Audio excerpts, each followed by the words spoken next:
Star plus की serial झनक में आज हम बात करने जा रहे हैं एक ऐसे मोड़ की जिसने पूरे परिवार को हिलाकर रख दिया। यकीन मानिए कभी कभी एक छोटी सी चीज जैसे कि थैले से गिरे कुछ सामान इतनी बड़ी हलचल मचा सकते हैं जिसकी कोई कल्पना भी नहीं कर सकता। आज की कहानी में प्यार, गुस्सा और सच्चाई का एक ऐसा संगम है जो हर भाव आपके दिल को छू जाएगा। आज हम बात करेंगे उस ऐसे मोड़ की जहाँ झनक, ऋषि और अदिति की जिंदगी में तूफान आया है।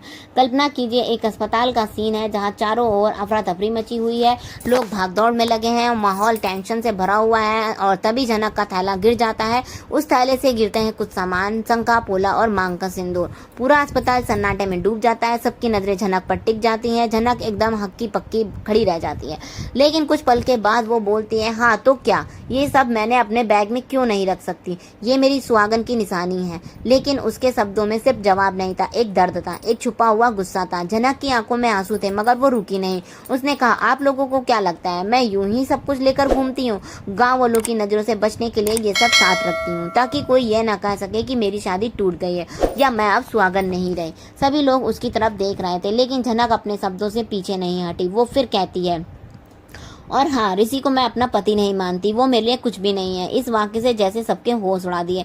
मेरी भी रूह कांप गई। ये सुनकर क्या इस झनक ने सच बोल रही है? ये सिर्फ उसका गुस्सा था जो शब्दों के रूप में बाहर निकल रहा था। वहीं दूसरी तरफ अदिति अकबुबला हो रही थी। उसका गुस्सा अब काबू से बाहर था। उसने ऋषि से सवाल किया, बताओ ऋषि, कौन सी शादीशुदा और औरत बिना सिंदूर लगाए घूमती है? और वो झनक जो कहती है कि तुम्हें पति नहीं मानती, फिर भी तुम्हें अपना पति क्यों मानती है? अदिति का गुस्सा 7वें आसमान पर पहुंच गया था। वो चिल्लाई, तुमने मुझे क्यों बुलाया? क्या सिर्फ मेरी बेइज्जती करने के लिए? सिर्फ ऋषि बेचारा अब समझने की कोशिश करता रहा, लेकिन अदिति ने कुछ सुनने को तैयार ही नहीं थी। ऋषि ने धीरे से कहा, अदिति तो मुझे गलत समझ रही हो। मैंने जनक से शादी जबरदस्ती की थी। अगर मैं वो शादी न करता तो शायद आज मैं जिंदा भी नहीं होता। उसकी आवाज में एक सच्चा दर्द था, एक ऐसा दर्द जिसे शब्दों से बयान करना मुश्किल है। लेकिन अदिति गुस्से में अंधी हो गई थी। उसने ऋषि की बातों को नकारते हुए कहा, बार बार तुम मुझे नीचा दिखाते हो, हर बार तुम मेरी इंसल्ट करते हो ऋषि। ये सुनकर मेरा दिल और भी भारी हो गया। ऋषि बार बार कहता रहा, अदिति मैं तुमसे बहुत प्यार करता हूँ, मैं जनक से नहीं सिर्फ तुमसे प्यार करता हूँ। लेकिन अदिति अब भी सुनने को तैयार नहीं थी। वो बोली, सिर्फ मैं घर जाना चाहती हूँ, तुम्हारे साथ एक पल भी नहीं रहना चाहती। और वो वहां से भागने लगी। थोड़ी देर बाद अदिति कुछ शांत हुई। उसने ऋषि को हाथ पकड़ा और कहा, ऋषि तुम ऐसा क्यों कर रहे हो? मैं तुमसे प्यार करती हूँ, लेकिन तुम्हारी बातें मुझे चुभती हैं। ऋषि ने उसे गले लगाया और कहा, अगर तुम मुझ पर भरोसा करती हो तो हम मिलकर सब ठीक कर सकते हैं। मैं तुम्हें साइकेट्रिक के पास ले जाऊंगा, तुम्हारा इलाज कराऊंगा। अब बस तुम मुझ पर भरोसा करो। दोस्तों, ये सीन इतना इमोशनल था कि खुद को आप स्क्रीन से हटा नहीं पाएंगे। दोनों एक दूसरे को गले लगाते हैं और ऐसा महसूस होता है कि शायद अब उनकी जोड़ी फिर से जुड़ने वाली है। इधर हॉस्पिटल में झनक मुखिया जी की सेवा कर रही थी। उसकी आंखों में एक अलग सी शांति थी, लेकिन दिल में तूफान। तभी पुतुल झनक के पास आती है और कहती है, झनक अब तुम घर चलो, यहाँ क्यों रुक रही हो?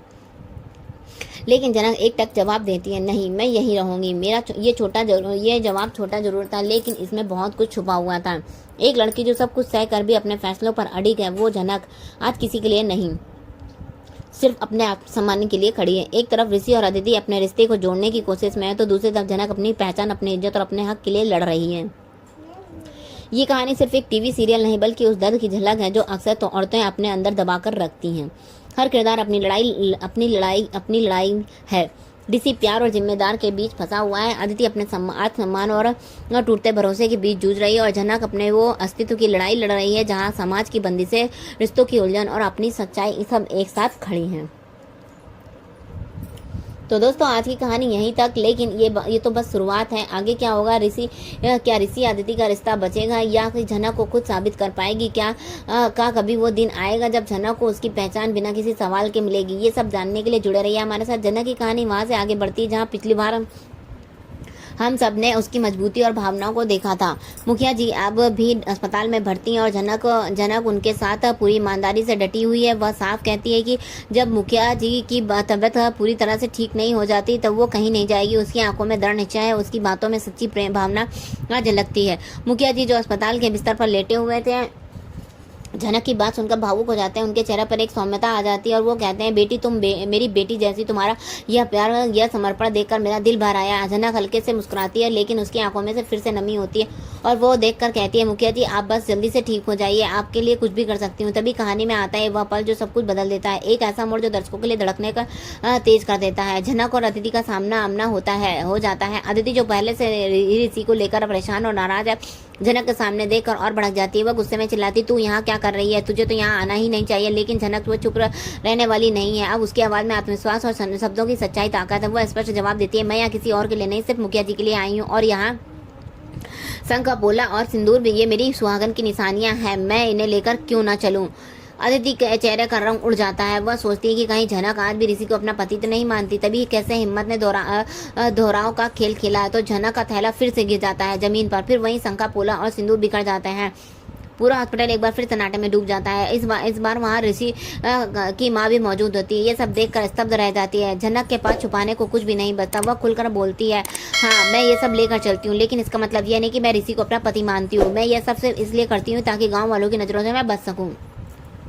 पर उसकी आंखें कुछ न कह रही थी। उसमें एक छुपा हुआ दर्द था और एक अनकहा प्यार, जिसे शब्दों से कह न पाना शायद उसके लिए मुमकिन नहीं था। पुतुल जो अब यह सब देख रही थी, झनक के पास आती है और पूछती है, झनक तुम क्या सच क्यों नहीं बोलती? तुमने ऋषि से तो प्यार है ना? हाँ, लेकिन झनक कोई सीधा जवाब नहीं देती। बस धीरे से कहती, पुतुल दी मैं सिर्फ इतना चाहती हूँ कि ऋषि अपनी जिंदगी जिए और मैं अपनी जिंदगी। उधर ऋषि का परिवार अदिति को समझाने की कोशिश कर रहा है। परिवार के सदस्य कहते हैं, अदिति तुम इस घर की बहू हो, तुम्हें इस घर की लक्ष्मी बनकर रहना चाहिए।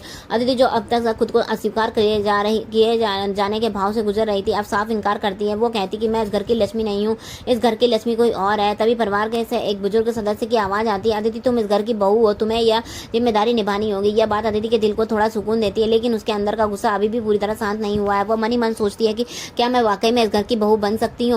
इस सबके बीच झनक अभी भी मुखिया जी की सेवा में लगी रहती है। उसे सिर्फ उनकी चिंता है। लेकिन अचानक वह और गहरी इच्छा जाहिर करती है। वह कहती, मैं अपने पिताजी को ढूंढना चाहती हूँ, मुझे नहीं पता वह कहाँ है, लेकिन मेरा मन उन्हें देखने को तड़पता है। मुखिया जी झनक की बात सुनकर वादा करते हैं, बेटी हम तुम्हारे पिताजी से जरूर मिलवाएंगे।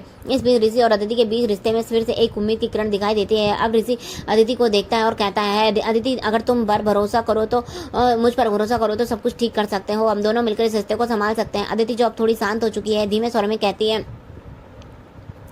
ठीक है ऋषि, मैं तुम्हारे साथ साइकेट्रिक के पास जाऊंगी, लेकिन तुम मुझे वादा करोगे तुम मुझे कभी धोखा नहीं दोगे। ऋषि वादा करता है और दोनों एक दूसरे को गले लगा लेते हैं। एक ऐसा भावात्मक क्षण बनता है जो हर दर्शकों के लिए दिल को छू जाता है। जैसे इनकी जिंदगी में अब एक नए मोड़ पर जा रही है, जहाँ सब कुछ ठीक हो सकता है। वहीं पर झनक के जीवन में अब भी सुलझे सवाल बाकी हैं। क्या वह कभी भी ऋषि से पूरी तरह दूर हो पाएगी? क्या वह अपने पति पिता को ढूंढ पाएगी? क्या वह अपने दिल की बात कभी किसी से कह पाएगी, या हमेशा की तरह उसे छुपा कर रखेगी? कहानी अब अपने चरम पर है, क्योंकि आगे क्या होगा इसका अंदाजा लगाना भी मुश्किल है। तो दोस्तों यह थी झनक की कहानी का दूसरा पड़ाव, जिसे मैं सपना लेकर